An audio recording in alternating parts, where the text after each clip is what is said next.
Mamahalin ko ang maninis na palalan ng aking paaralan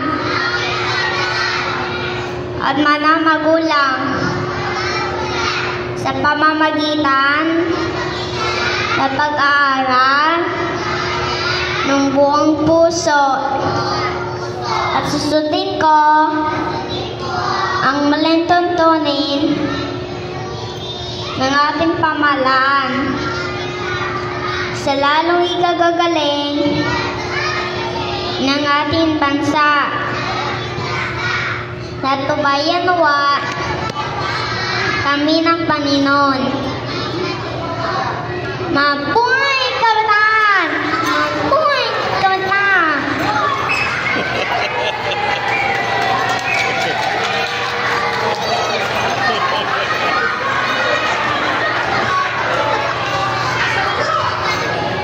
Okay, congratulations, pupils. Please remain on the stage kasi kakanta na po tayo ng ating graduation song. Graduation song is titled Never Stop Learning.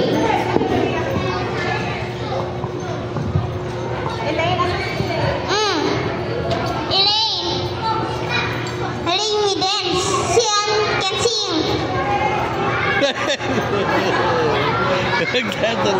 The title of their song is Never Stop Learning.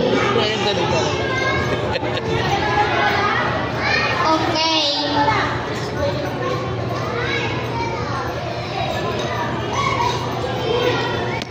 Nagugulo eh. After the graduation song will be the most outstanding address.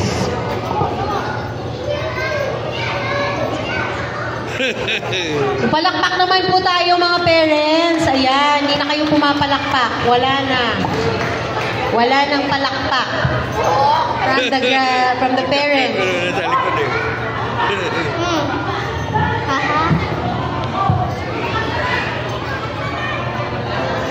Kakagulo na sa likod na.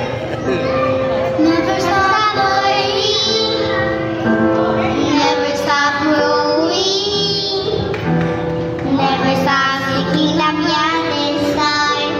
Never stop moving from where you are. Never stop trying. Never stop reaching. Never stop doing what you can do. Never stop doing your whole life through.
Caspian together with his classmates. Okay, galing naman ni Caspian sa kumanta. Ayan. Okay, now we will go to our most outstanding address. Okay, ladies and gentlemen,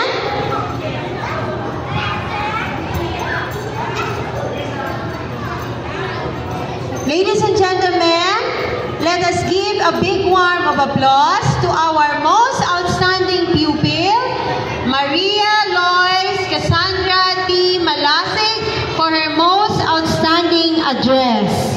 Palakpakan nyo naman mga parents na kung walang bayad yung palakpak. No? Ang mahal.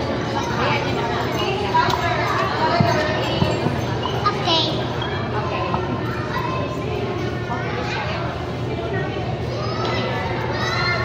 To our guests, visitors, and to my fellow promoted and graduates, good day to all of you. First, I would like to praise and thank the Almighty God for this memorable experience. I know this is just a beginning of our journey towards learning. I would like to give my heartfelt thanks to our teachers, Teacher Nora, Teacher Meg, and Teacher Tere, for loving and taking care of us, for the patient molding our young mind, not only taught us how to write and read, but guiding us to become a better and responsible individual someday. To my classmates, thank you for your friendship, and I miss you all. Most of all to my mommy, my daddy, grandma, grandpa Selena, Rohel, Trinidad. Thank you so much for your unconditional love, for sending me every day in school, and for taking care of me. Once again, thank you so much po, and may God bless us always. I love you all. Wow, palakpakan naman natin si Galing. Maria Lois Cassandra Malasig for her most outstanding address. Okay, now we will go to the turning over of the keys of responsibilities. So I would like to ask Yarek Ann Benyas from the level 3, third outstanding pupils, to please come up the stage for the turning over of the keys of responsibilities to be accepted by, and Liam Ares as well, Villamin, to be accepted by Franz Zenaya C. Malayan and Lilibeth Doren A. Salazar for the acceptance.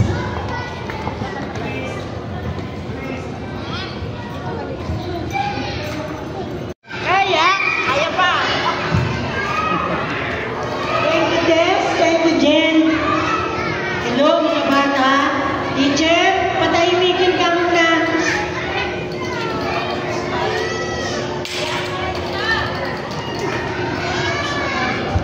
Hello. Palakpakan natin ang Council ng Western Bikutan. Malaking tulong po.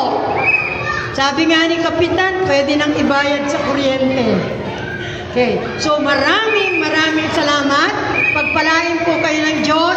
Naway patuloy po ang paglilingkod ninyo sa ating barangay. At kami po ay handang tumulong sa inyo kung kailangan ninyo kami. Doon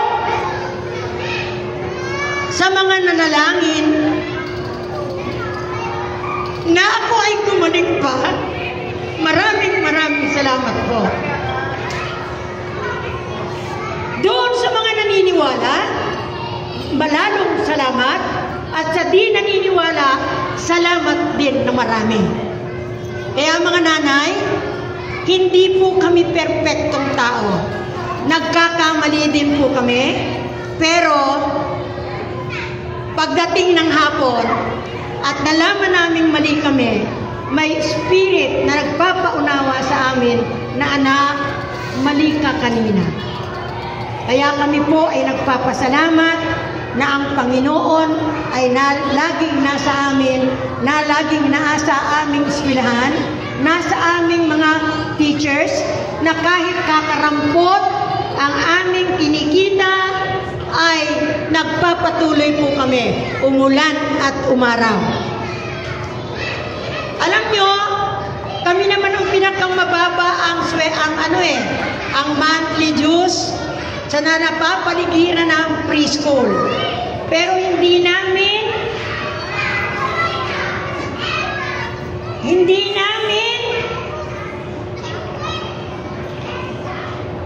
tama na, hindi namin po pagmamalaki ang aming tagumpay.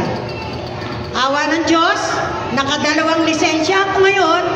Meron kaming lisensya doon sa DSWD, may DepEd, pero dahil po sa pandemic, kami mo ay nakipag-umbrella na sa integrated school ng Armor. Para yung hiling ninyo na ang level 3 ay huwag umalis sa Bethany, ginawan po namin ang paraan. Palakpakan naman natin ang Armor. Naandun yung teacher, tsaka yung aming principal, sa likod. Maraming salamat po. Pagpalain kayo ng Panginoon.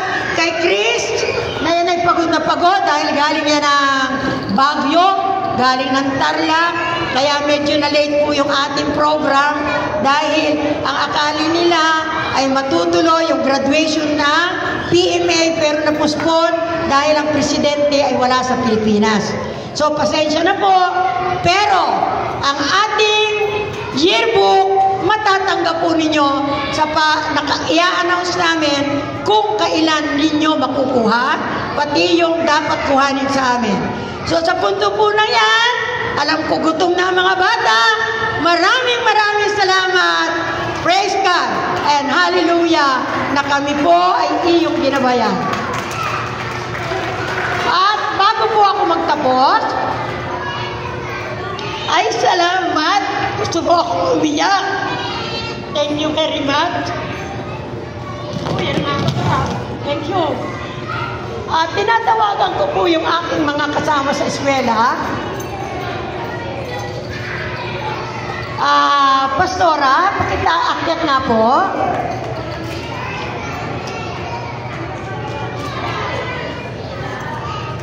Pastora Nida Alanas.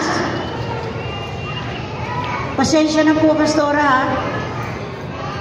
Kasi wala po pa akong tulog. Dahil marami po akong bisitang pastor kagabi. Dahil National Convention namin ng Iloilo. Pero hindi po pwedeng iwanan ko ang graduation. Kaya kami ay walang tulog. Inhatid ko sila sa airport kanina ng 3 o'clock.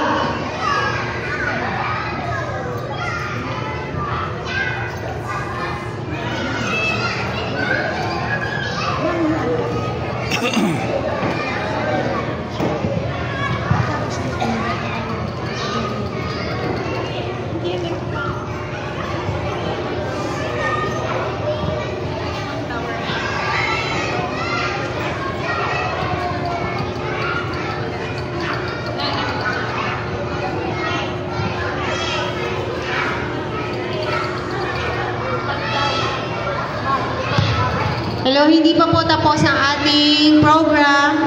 A minute na lang po. Siguro mga 10 minutes more. Ayan, meron pa po tayong surprise.